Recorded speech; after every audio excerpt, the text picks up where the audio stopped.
میری ایک ہی بہن ہے اسما, وہ مجھ سے 8 سال چھوٹی ہے. اس کے 3 بچے ہیں ماشاءاللہ, 2 بیٹے ہیں 1 بیٹی ہے. اس کا سب سے بڑا بیٹا ابراہیم جو اب 18 سال کا ہے, وہ اسپیشل چائلڈ ہے, اور وہ ہمارے گھر میں ہوتا ہے تو میں اس کو بہت غور سے آبزرو کرتی ہوں. میں دیکھتی ہوں کہ اس ایک بچے کی وجہ سے گھر کے اندر کتنی رونق ہے, کتنی برکت ہے, کتنی رحمت ہے.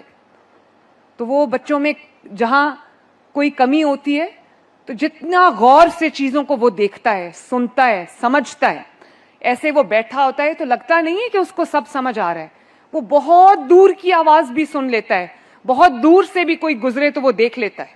اس کو پتا ہے کہ اس کو کیا پسند ہے, کیا ناپسند ہے. اور کچھ اس کے بھی مشکل مومنٹس ہوتے ہیں جب وہ تکلیف میں ہوتا ہے, تو اس وقت ماں باپ کو سمجھ نہیں آتی, گھر والوں کو سمجھ نہیں آتی کہ وہ کیا کریں. میں اسما نواز شریف کو, آپ کو, اور ان تمام والدین کو جن کے گھر میں اسپیشل بچے ہیں, میں آپ سب کی ہمت کو داد دینا چاہتی ہوں اور میں آپ کو سلوٹ کرنا چاہتی ہوں. آپ پلیز تشریف رکھیں.